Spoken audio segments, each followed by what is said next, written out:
3부 예배 나온 여러분들을 주의 이름으로 환영합니다. 제가 이번 주 기도에 대한 설교를 또 준비하면서 박요한 목사님의 책 기도의 힘이라고 하는 책이 있습니다.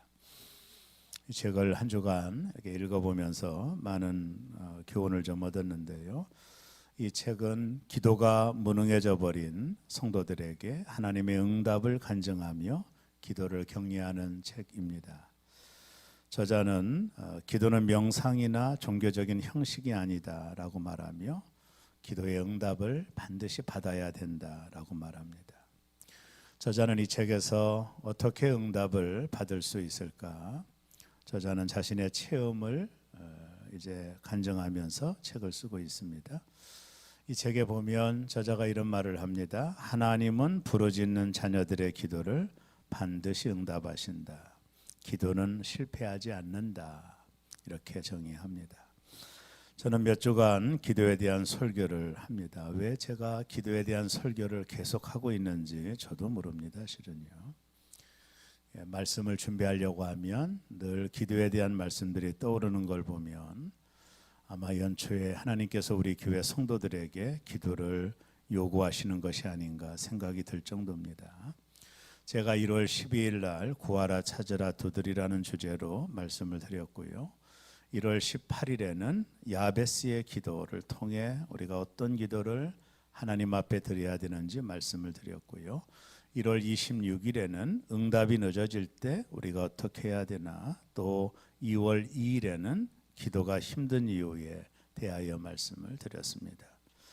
방송을 듣고 많은 분들이 저에게 문자를 보내오셨는데 그중에 어떤 목사님이 이런 문자를 보내오셨습니다.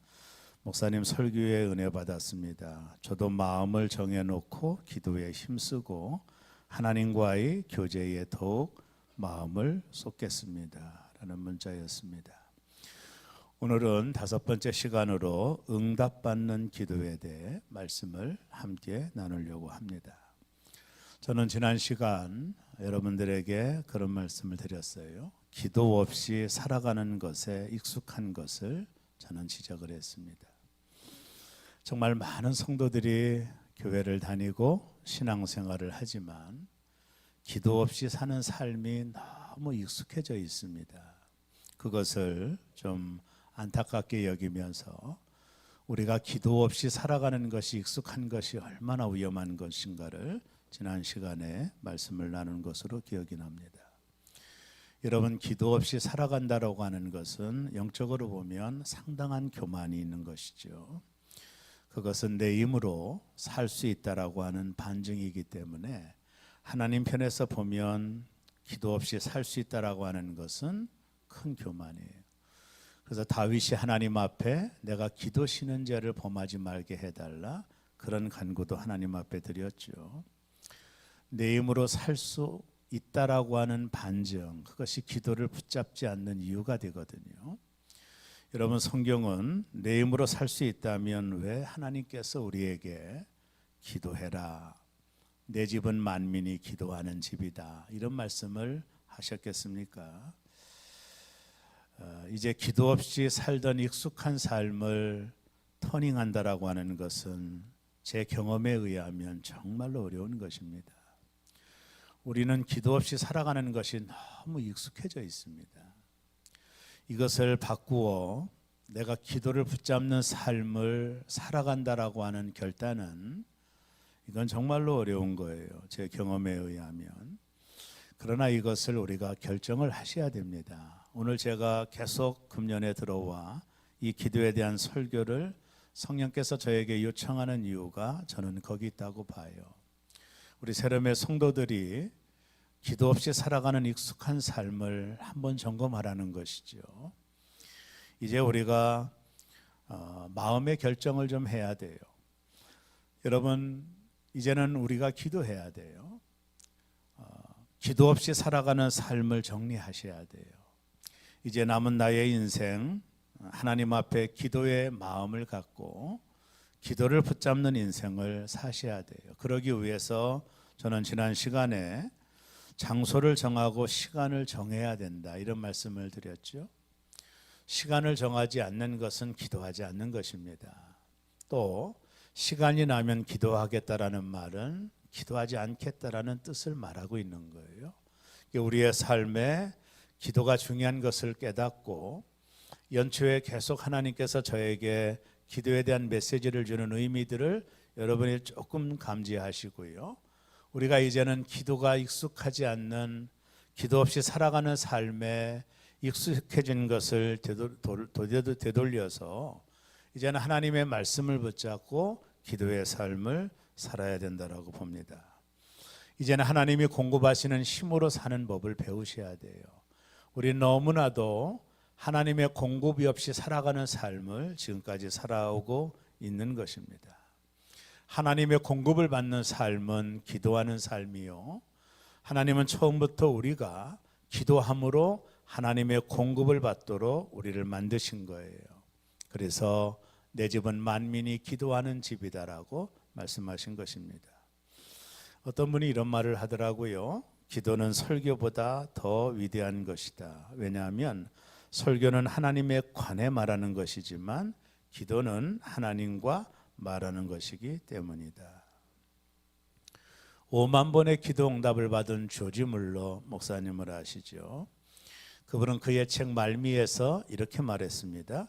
이 세상에는 단 하나의 빈곤이 있을 뿐이다. 그것은 기도의 빈곤이다. 이 책에서 목사님이 이런 말을 했어요. 기도에 무릎을 꿇으면 하늘 문이 열립니다. 답답했던 삶에 환한 빛이 들어오기 시작합니다. 기도하면 신기하게도 불가능한 일들이 가능해집니다. 꼬였던 것들이 풀어지기 시작합니다. 기도하면 천사의 손길이 돕습니다. 기도하면 나를 위하여 누군가가 움직입니다. 그리고 그분은 마지막으로 이 세상에는 단 하나의 빈곤이 있을 뿐이다. 그것은 기도의 빈곤이다. 이렇게 말했습니다. 한 번은 영국의 유명한 설교가였던 스펄전 목사님이 런던의 고아들을 위해 300파운드의 헌금을 모았어요. 고아들을 돕기 위하여 헌금을 모으고 이 모아진 헌금을 집행하려고 하던 차에 하나님 앞에 기도 중에 하나님께서 계속해서 마음에 어떤 감동을 주느냐 하면 너가 모은 300파운드의 헌금을 조지 물러 목사님에게 갖다 주라. 조지 물러에게 갖다 주라. 이런 마음의 음성을 스펄전 목사님이 듣게 됩니다. 그때 스펄전 목사님의 책에 보면 이런 내용이 나와요. 하나님, 나도 300파운드가 필요합니다. 나도 런던의 고아들을 도와야 됩니다. 이렇게 기도해도 계속해서 마음에 감동이 오기를 조지 물러에게 300파운드를 갖다 주라. 이 음성이 세밀하게 들려와요. 깊은 기도를 하는 분들은 제 말씀이 이해가 되겠죠. 그래서 더 이상 견딜 수가 없어서 스펄전 목사님이 300파운드를 가지고 조지 물러 목사님을 찾아갑니다. 문을 노크하고 기다려도 반응이 없어요. 계속 노크했더니 얼마 뒤에 조지 물러 목사님이 문을 열고 나오는 것입니다. 그때 스펄전 목사님이 이렇게 말을 했습니다. 제가 런던 고아들을 위하여 300파운드의 헌금을 모금했는데 런던 고아들을 위하여 쓰려고 했더니 하나님이 자꾸 당신에게 이 돈을 갖다 주라고 한다. 당신에게 300파운드의 돈을 갖다 주라고 한다라고 말을 했어요. 그때 조지 물러 목사님이 이렇게 말했습니다. 목사님, 스펄전 목사님, 제가 지금 내게 이 고아원에 필요한 돈이 300파운드가 필요해서 내가 지금까지 하나님 앞에 기도하고 있었습니다. 이렇게 말을 했어요. 내가 지금까지 하나님 앞에 나도 300파운드가 필요해서 그 돈이 없으면 오늘 저녁에 고아들이 굶어 죽기 때문에 내가 그걸 가지고 지금까지 하나님 앞에 기도하고 있었는데 하나님께서 당신을 통해 내게 응답하셨습니다. 라고 말을 했습니다. 스펄전 목사님이 감동이죠. 하나님이 이렇게 역사하시는구나. 그래서 기쁜 마음으로 집에 들어와 자신의 서재에 들어가게 됩니다. 서재 책상에 딱 앉았더니 책상 하나에 전보가 하나가 와 있어요. 편지를 뜯어 보았더니 거기에 300기어, 엄청난 돈이죠. 300기어의 헌금을 누군가가 헌금을 한 거예요. 그리고 고아들을 위하여 써달라고 하는 부탁의 편지가 내용에 담겨져 있었습니다. 그때 스펄전 목사님의 책에 보면 이렇게 하나님 앞에 기도했다고 그래요. 하나님, 제 300파운드의 이자까지 더해 저에게 주셨군요. 이것은 기도에 대한 아주 중요한 간증의 한 부분입니다. 여러분, 기원전 911년경에 보면 구약의 아사라고 하는 왕이 나와요. 이름이 흔하지 않는 왕인데 이 아사 왕은 그의 할아버지가 르호보암입니다. 우리가 아는. 그리고 그의 아버지가 아비야라고 하는 왕이었어요. 근데 르호보암과 아비야는 우상을 숭배하는 왕들이었어요. 그래서 나라가 핍절하게 되고 하나님의 저주가 임함으로 백성들이 고통을 당하던 시대였습니다. 그리고 나서 아사가 이제 기원전 911년경에 왕이 돼요. 아사는 왕이 되자마자 할아버지와 아버지가 숭배하던 모든 우상을 다 없애버립니다. 그리고 아사는 하나님 앞에 나가 하나님 앞에 구합니다. 하나님, 우리 민족을 도와달라고 모든 우상을 제거하고 그는 하나님께 매달리는 기도의 왕이 됩니다. 그때 성경은 그 아사왕 시대에 어떤 일이 일어났는지 역대하 14장 7절에서 이렇게 언급을 해요. 우리가 주를 찾았으므로 주께서 우리 사방에 평안을 주셨느니라. 그때까지 이 나라는, 이스라엘은 평화가 없었어요. 외적의 침략으로 고통을 당하던 시대입니다. 그래서 왕들이 우상 앞에 절을 하고 기도를 드려도 여전히 전쟁이 멈추지를 않았어요. 그러나 아사가 왕이 되고 하나님 앞에 도움을 구하고 모든 우상을 버리고 하나님께 기도하던 그 순간부터 하나님께서 10년 동안 이스라엘에게 평안을 주셨습니다.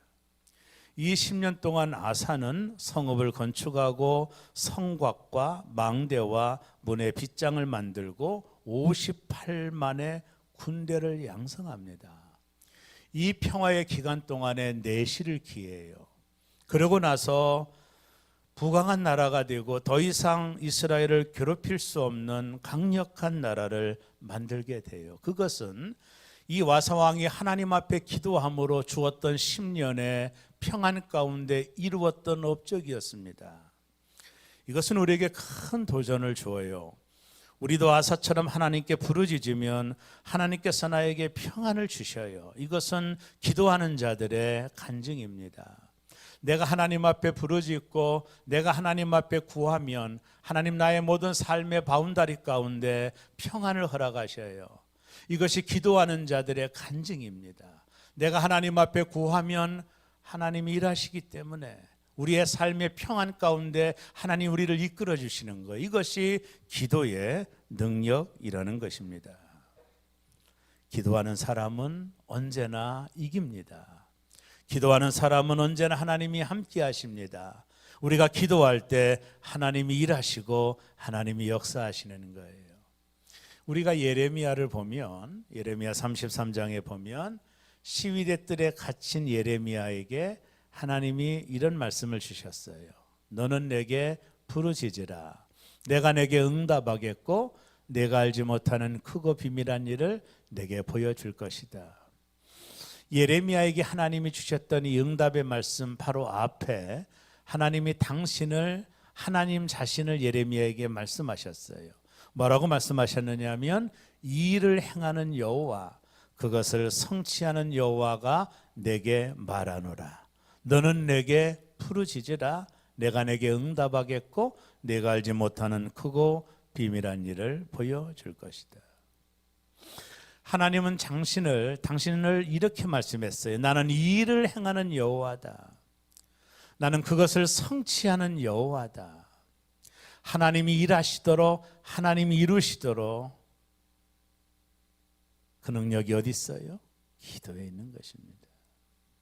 우리가 기도하면 하나님이 일하시는 것입니다. 우리가 기도하면 하나님이 성취하시는 것입니다. 아사는 그것을 알았어요. 하나님이 일하시니 나라가 평안했던 거예요. 하나님이 성취하시니 문제가 없었던 것입니다. 우리가 기도하면 하나님이 일하시고 하나님이 역사하십니다. 영어에 이런 말이 있어요. When I work, 내가 일하면 I work, 내가 일할 뿐이지만 When I pray, 내가 기도하면 God work, 하나님이 일하신다. 내가 일하면 내가 일할 뿐입니다. 그러나 내가 기도하면 하나님이 일하시는 것입니다. 하나님이 일하실 수 있도록 기도하시는 그 하나님의 능력으로 살아가는 새롬의 성도들 되기를 주의 이름으로 축원합니다. 내 힘으로 살지 마시기를 바랍니다. 하나님이 공급하는 힘으로 사시기를 바랍니다.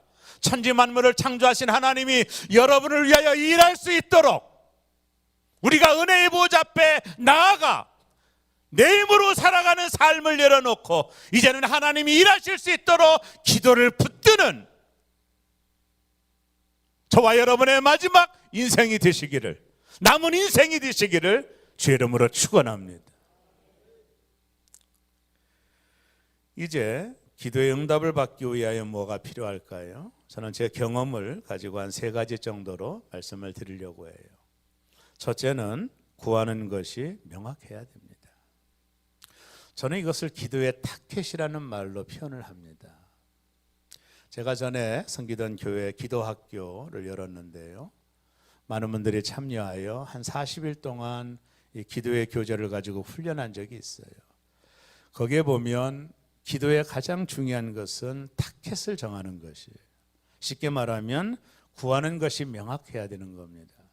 이게 기도하는 분들이 붙들어야 될 중요한 메시지예요. 여러분 한번 생각해 보세요. 우리가 자주 대형마트에 갑니다. 대형마트에 가서 카트를 끌고 부지런히 이리저리 다니면서 아무것도 사지 않는다면 이 얼마나 우스운 일입니까? 뭔가를 살 것인가를 정해야 돼요.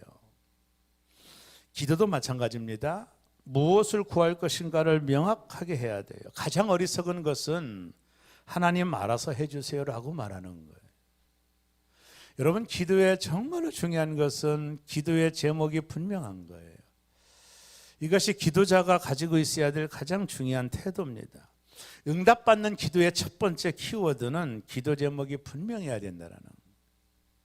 오늘 우리가 읽은 마가복음 11장 24절을 보십시오. 그러므로 내가 너희에게 말하노니 무엇이든지 기도하고 구하는 것은 받은 줄로 믿으라. 구하는 것은, 이 말을 좀 더 깊이 해석하면 구하는 것이 분명해야 된다는 거예요.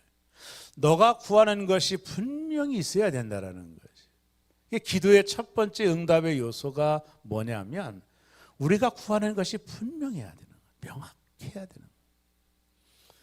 여러분, 건강이 필요하면 건강을 달라고 기도해야 돼요. 물질이 필요하면 물질을 달라고 기도하셔야 돼요. 직장이 필요하면 직장을 달라고 기도해야 돼요. 아주 우리의 기도가 구체적이어야 된다는 거예요.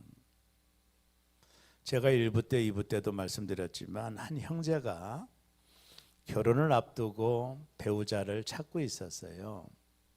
그래서 이 형제가 하나님 앞에 기도를 구체적으로 하라는 말씀을 듣고 배우자를 위해서 구체적으로 기도를 시작했습니다. 머리는 긴 머리, 생머리, 그리고 쌍꺼풀은 좀 있으면 좋고, 코는 좀 오똑하고, 입은 앵두 입술, 뭐 다 그렇죠. 뭐 이렇게 학력은 어느 정도 아주 구체적으로, 부모님은 뭐 어떻고, 하여간 자기가 원하는 바를 구체적으로 기도했어요. 근데 마지막 기도가 뭐냐면 키를 가지고 기도했어요. 키. 내가 만나는 배우자가 키가 한 163 정도는 됐으면, 163. 그러다가 하나님 앞에 죄송했던지 아니면 뭐 못하면 162라도 그렇게 하나님 앞에 기도를 했다고 그래요.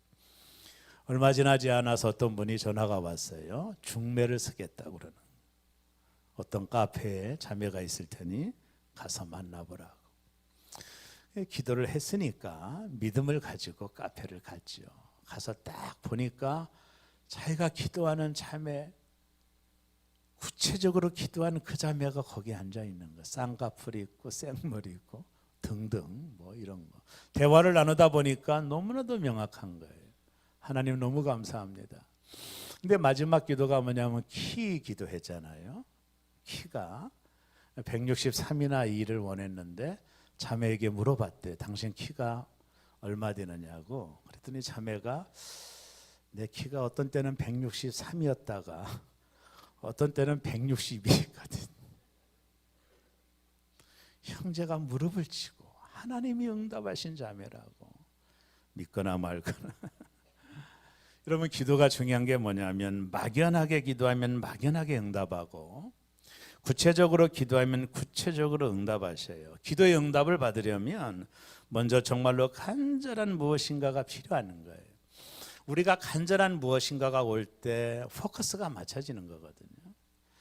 구체적인 기도를 드리라는 것은 간절함이 있는 기도를 드리라는 것을 말하고 있는 거예요. 그러니까 내가 구하는 것이 명확해야 되는 겁니다. 여러분 예수님이 여리고를 떠날 때 두 명의 소경이 주님을 쫓아오며 소리를 지릅니다. 우리를 불쌍히 여겨달라고. 근데 주님은 한 말씀도 하지 않으셔요. 그러니까 더 소리를 지르는 거죠. 우리를 불쌍히 여겨달라고.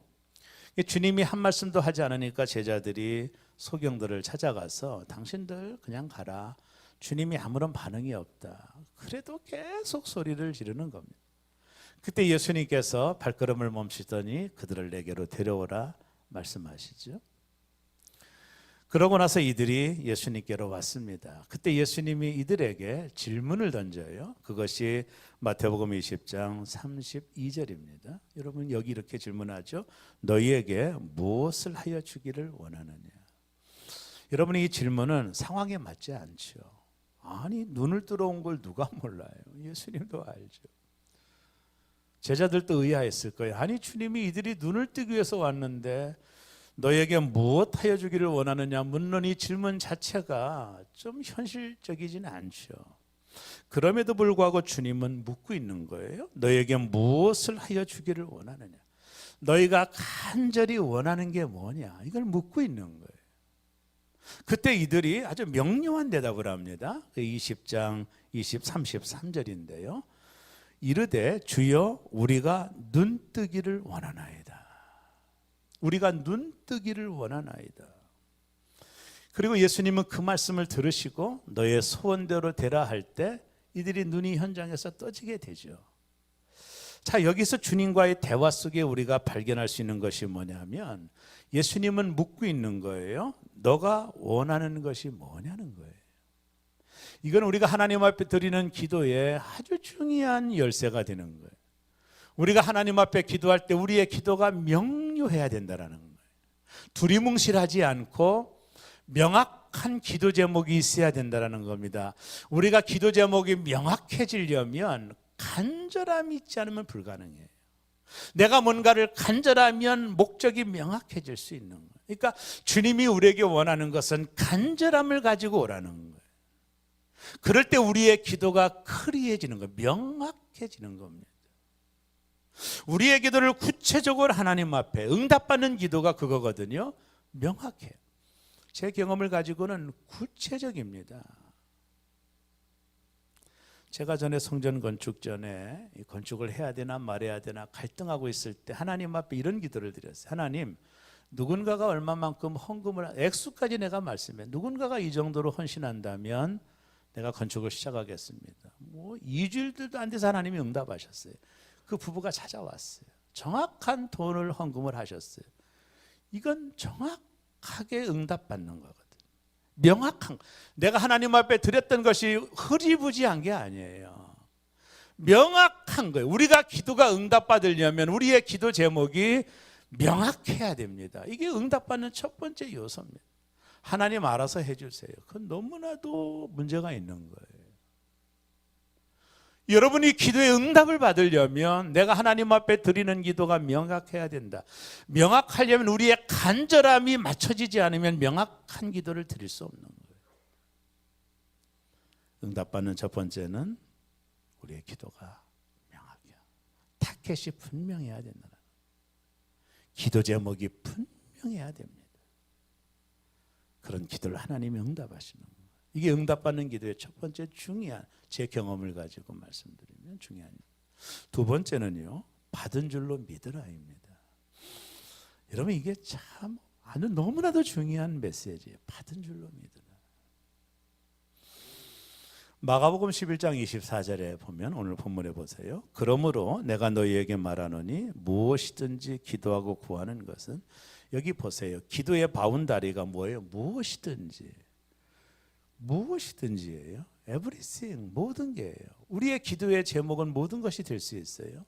하나님은 기도를 제한하지 않았어요. 무엇이든지 기도하고 구하는 것은 뭘로 믿으라? 받은 줄로 믿으라. 그리하면 너희에게 그대로 되리라. 기도의 두 번째 응답받는 중요한 요소가 받은 줄로 믿는 거예요.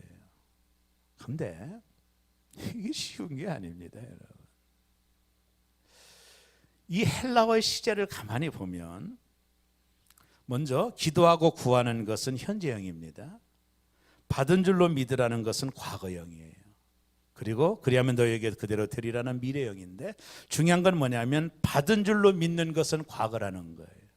쉽게 말하면 지금 우리가 구하는 것을 받은 줄로 믿으라는 것은 미래에 응답될 것이다가 아니라 이미 응답된 것을 믿으라는 거예요. 왜 이런 말씀을 하나요? 하나님은 반드시 기도에 응답하시는 분이기 때문이에요. 그런데 우리가 드리는 기도가 받은 줄로 믿는다라고 하는 것은 이게 이렇게 쉬운 것은 아닙니다, 실은.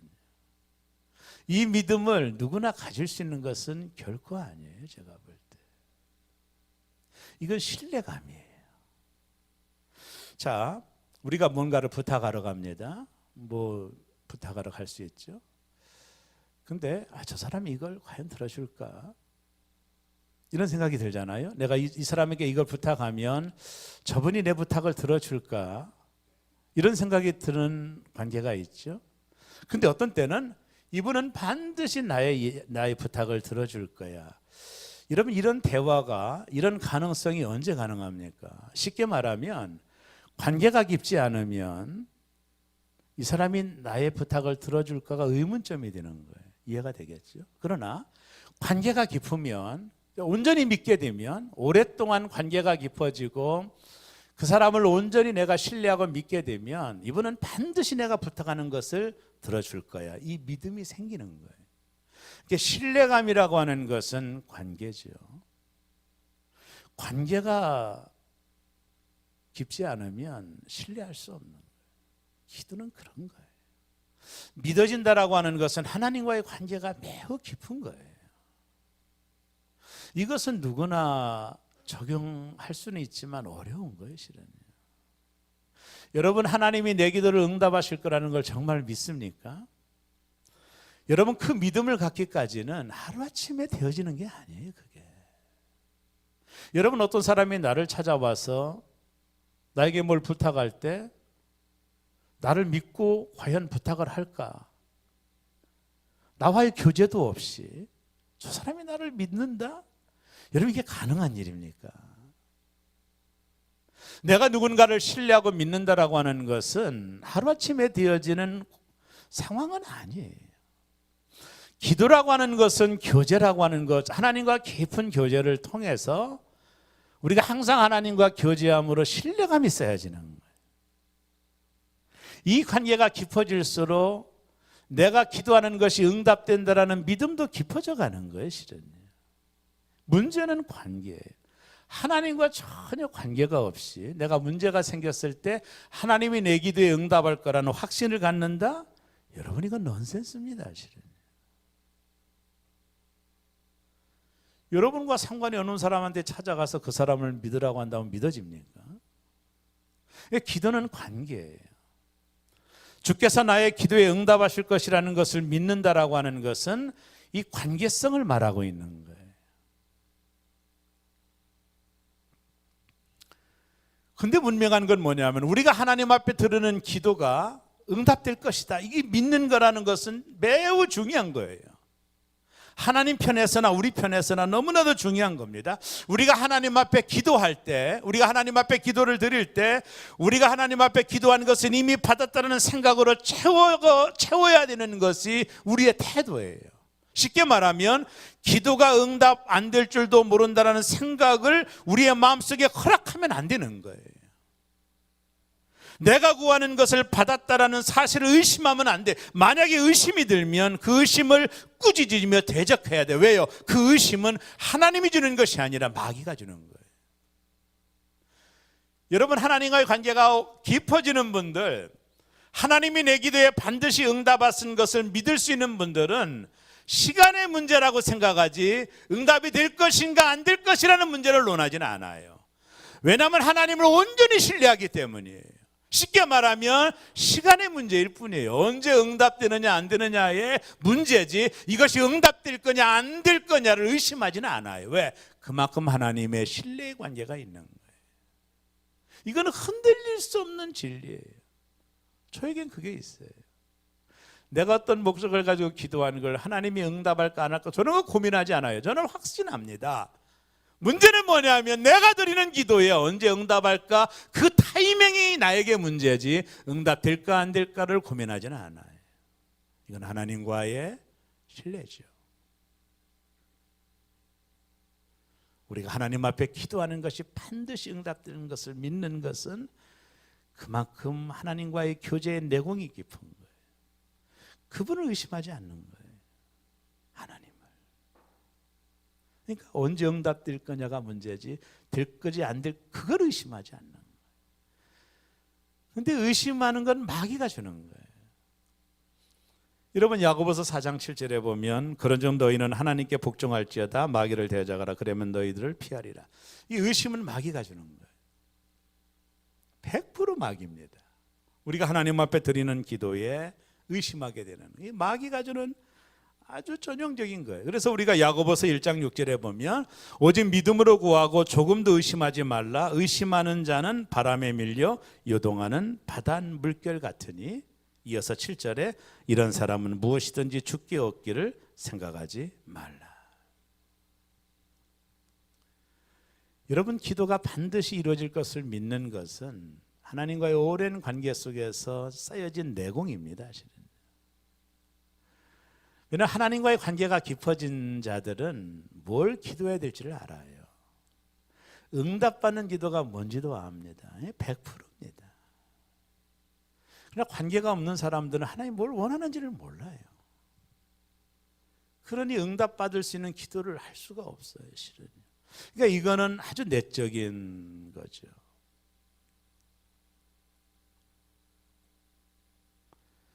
이게 앤드류 머레이라고 하는 영성학자가 응답받는 기도의 비결에서 이 부분에 대해서 아주 명확하게 해석을 했어요. 책을 한번 보면 이분이 머레이라는 이런 말을 했습니다. 구하는 것은 받은 줄로 믿으라라고 하는 말씀 앞에 먼저 하나님을 믿으라는 말씀이 나온다라는 거예요. 이분의 책에 보면. 그러면서 어떤 말씀을 믿고 안 믿고는 그 약속을 한 사람을 얼마나 믿느냐에 달려있다라는 거예요. 놀라운 얘기죠. 여러분 우리가 하나님을 온전히 신뢰하면 우리가 드리는 기도에 의심이 없어요. 문제는 뭐냐면 하나님을 믿느냐 안 믿느냐의 문제예요. 우리가 그분을 100% 신뢰하는 관계성이 있다면 의심하지 않는 겁니다. 왜 우리가 의심해요? 믿어도 돼? 이 정도 관계라면 의심이 되죠. 여러분 우리가 100% 신뢰하는 사람이라면 그분이 어떤 말을 하든 믿게 되는 거예요. 그건 하루아침에 되어진 것이 아니라 그와의 관계 속에서 생겨난 것이죠. 여러분 예수님은 날마다 하나님과 교제했잖아요. 아침이 되면 하나님과 교제. 그러니까 예수님이 나사로가 죽었을 때 나사로를 살리기 전에 예수님이 하셨던 유명한 말씀이 요한복음 11장 42절입니다. 예수님이 이렇게 말씀했어요. 항상 내 말을 들으시는 줄을 내가 알았나이다. 이게 아주 중요한 얘기예요. 그러니까 예수님은 당신이 구하는 것을 하나님이 응답할 것을 늘 알고 있는 거예요.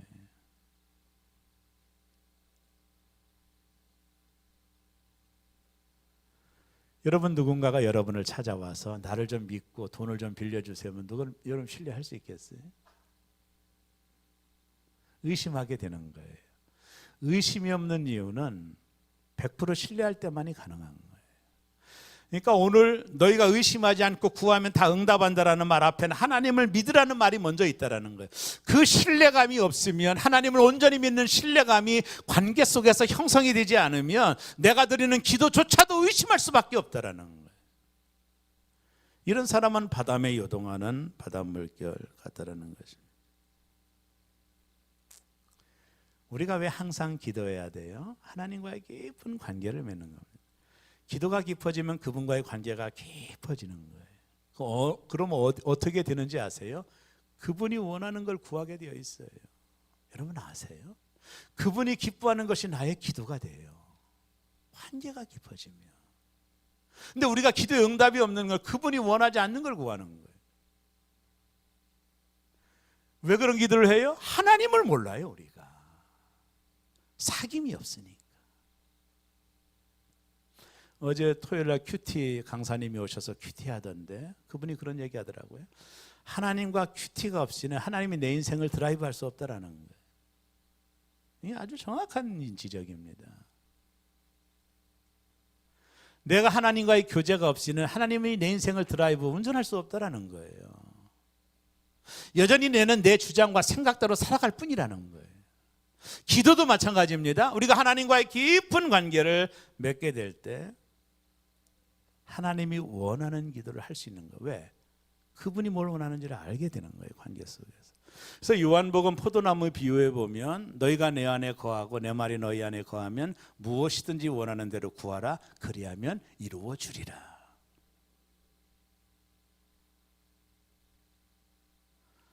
저는 하나님이 원하는 기도를 알아요. 그러니까 저는 100% 응답을 받습니다. 우리 모두가 하나님과의 관계성이에요. 의심하지 말라. 하고 싶죠. 근데 안 돼요. 왜? 하나님과의 교제가 없는 거예요. 그분을 신뢰감이 안 가는 거예요. 그러니까 믿지 못하는 거예요. 우리의 기도가 믿을 수가 없는 거예요. 내 기도가 응답될 줄을. 기도의 중요한 두 번째 원리는 내가 구한 것을 의심하지 않는 건데, 이게 응답되는 놀라운 차원인데요. 이것은 하나님과의 깊은 관계의 교제를 통해 쌓여진 신뢰감을 통해 나타나는 현상들이에요. 모레의 책에 보면 그런 얘기 나오죠. 자기는 하나님이 원하는 기도만을 한다는 거예요. 여러분, 이건 아주 차원 높은 이야기를 하고 있는 것입니다. 저는 아들이 삼형제인데요. 저는 큰아들입니다. 저는 부모님으로부터 내가 원하는 걸 다 받아냈어요. 옛날부터. 근데 내 밑에 동생들은, 이놈들은 그걸 못 하더라고요. 왜냐하면 나는 아버지를 알아요. 이분이 뭘 원하는지, 뭘 기대하는지를 알아요. 이 차이거든요. 그러니까 내가 구하는 것을 의심이 안 들어요. 내가 아버지를 신뢰하기 때문에. 이 기도가 이런 거거든요. 내가 구하는 것을 온전히 이룰 줄로 믿는 거예요. 이거는 하나님을 신뢰하느냐의 문제예요. 두 번째 기도 응답의 중요한 것은 하나님을 신뢰하는 것. 내가 드린 기도가 반드시 응답될 줄로 믿는 겁니다. 마지막 세 번째는 제 목회 경험인데요. 한번 따라할까요? 미리 감사하십시오. 이게 아주 영적인 강권적인 역사입니다. 이제 많이 경험하는 역사인데요. 얼마 전에 제 방에 한 집사님이 찾아오셨습니다. 오셔서 자신의 문제, 기도 제목을 가지고 오셨어요. 목사님, 제가 이런 기도가 응답되기를 원합니다 하면서 헌금을 가지고 왔는데, 제가 생각해도 큰 헌금을 가지고 오셨어요. 자기는 미리 하나님 앞에 감사 기도를 드린대요. 목사님, 저를 축복해 달라고. 그래서 제가 이렇게 말했습니다. 집사님 기도는 응답될 겁니다. 이분이 눈을 크게 뜨는 거예요. 아니, 응답될 겁니다. 내 목회 경험입니다. 그리고 시간이 지났습니다. 지나고 나서 전화가 왔어요. 목사님, 응답됐다고. 네, 그랬습니다. 나는 벌써 알았다고. 제가 이렇게 던지는 말 한마디에 영적인 아주 중요한 것들이 담겨져 있어요. 그 하나님의 축복의 원리라고 하는 책들을 계속 탐닉하다 보면 하나님이 원하시는 것이 무엇인지를 알게 되는데, 그게 뭐냐면 미리 감사하는 겁니다. 미리 감사. 이 본족의 최복기 4장의 그 중간에 멘트 중에 응답받을 줄 믿고 미리 감사한다. 이게 참 상당히 인사이트가 있는 말입니다. 빌립보서 4장 6절에 보면 아무것도 염려하지 말고 다만 모든 일에 기도와 간구로 너희 구할 것을 뭐로 하리라? 감사함으로 하나님께 하리라. 미리 감사하는. 저는 이 마음을 언제 알았느냐 하면 이스라엘의 절기를 공부할 때 깨달았어요. 이스라엘에는 두 가지 큰 추수에 대한 절기가 있습니다. 그게 맥추절이고 추수감사절입니다. 이 절기를 하나님이 지키라고 명령을 하셨어요. 그 중에 맥추절은 세 가지 의미가 있어요. 첫째가 초실절, 둘째가 맥추절, 셋째가 칠칠절입니다. 왜 같은 절기인데 세 가지 이름이 있을까요? 먼저 초실절은 보리의 첫 이삭을 가지고 하나님께 감사하는 절기입니다. 보리 추수가 끝나고 감사하는 게 아니에요. 보리의 첫 이삭을 가지고 하나님께 감사하는 절기가 바로 초실절이에요. 둘째 맥추절은 밀의 첫 이삭을 가지고 하나님께 감사하는 절기입니다. 역시 추수가 끝나고 감사하는 절기가 아니라 밀의 첫 이삭을 가지고 감사하는 거예요. 뭐냐면 맥추절의 의미는 추수감사절이 하나님이 열매를 거두게 하실 것을 미리 감사하는 절기예요. 이게 첫 열매의 절기라는 거예요. 쉽게 말하면 가을에 풍성한 추수를 거두게 하실 하나님을 믿고 미리 감사하는 절기가 맥추절이에요. 전 이걸 공부하며 하나님은 미리 감사하는 걸 기뻐하시는구나 하는 걸 깨닫게 되었어요. 이루어질 때 감사하는 건 이건 다 할 수 있는 겁니다. 그러나 이루어지지 않았는데도 이럴 줄 믿고 미리 감사하는 건 아무나 하는 건 아니에요. 결국에는 여기 하나님의 은혜가 있는 거예요. 저희 교회가 월상 예배를 드리죠. 첫날 첫 감사 예물을 드리는 겁니다. 한 달 동안 나를 풍성하게 하시는 하나님을 미리 믿고 감사를 드리는 거예요. 이 하나님이 그 첫 것을 너무나도 좋아하시는 거예요. 그건 미리 감사, 거두어인 게 있는 게 아니에요. 미리 감사하는 거예요. 제가 첫 번째 목회지에서 바닷가에서 목회할 때 서울에 큰 교회 목사님이 한 분이 저를 방문하셨어요. 그래서 대접해드리기 위해서 좋은 횟집으로 제가 모시고 갔습니다. 자리에 앉자마자 서빙하는 분들이 이렇게 들어와요. 회를 이렇게 식기다시 소위 그죠? 그걸 이렇게 주려고 들어오는데 목사님이 안집 안에서 지갑을 딱 꺼내시는 거예요. 그 당시도 꽤 큰 돈, 지금도 큰 돈인데 10,000원짜리를 딱 꺼내더니 서빙하는 아줌마에게 주면서 오늘 음식 잘 부탁드립니다. 이렇게 목사님이 하셨어요.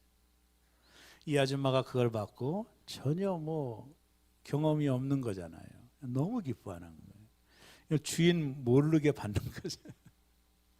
그러니까 이분이 입이 귀걸이에 걸려 있어요. 이분이 항상 음식을 배달하면서 했던 말이 지금도 기억이 납니다.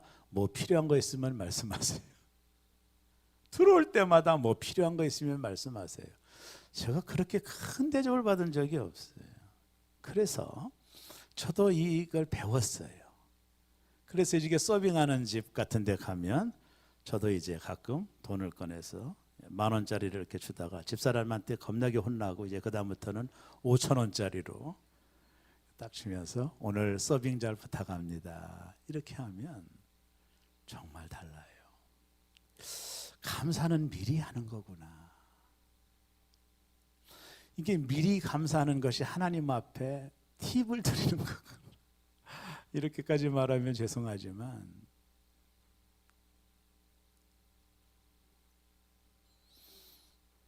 여러분 응답받고 감사하는 건 누구나 할 수 있고 여러분 그거는요 응답해 주면 감사하겠다.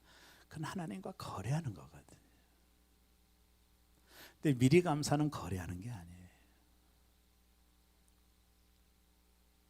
어떤 분이 낭떠러지 계곡을 이 큰 통나무가 이렇게 걸어가는데 바람이 부니까 건너가야 되는데 바람이 부니까 막 떨어지려고 하는 거예요. 하나님 앞에 기도하는 거예요. 하나님, 저를 살려주시면 제가 재산의 반을 하나님 앞에 드리겠습니다. 그래도 계속 바람이 부는 거예요. 건너가는 가기는 해야 되는데 기도가 약했나? 하나님, 저를 살려주시면 내가 전 재산 하나님 앞에 헌신하게 씁니다. 그랬더니 바람이 멈추는 거예요. 그러더니 이분이 그러는 거예요. 다 건너와서 하나님 농담도 못합니까?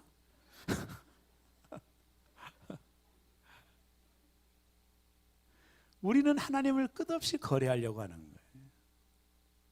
이렇게 해주면 이렇게 해주겠다. 하나님을 거래하는 거거든. 미리 감사는 하나님을 거래하는 게 아니에요. 온전히 믿고 신뢰하는 마음의 표현이에요. 이 하나님 기뻐하시는 거예요. 저는 오늘 세 가지를 말씀드렸군요. 구하는 것이 구체적이어야 된다. 두 번째, 받은 줄로 믿으라. 세 번째, 먼저 감사해라. 오늘 이 말씀 붙들고 남은 인생 기도가 열려지는, 하늘문이 열려지는, 여러분을 위해서 일하시는 하나님과 함께 살아가는 복이 우리 모두에게 있기를 주의 이름으로 축원합니다. 기도하겠습니다.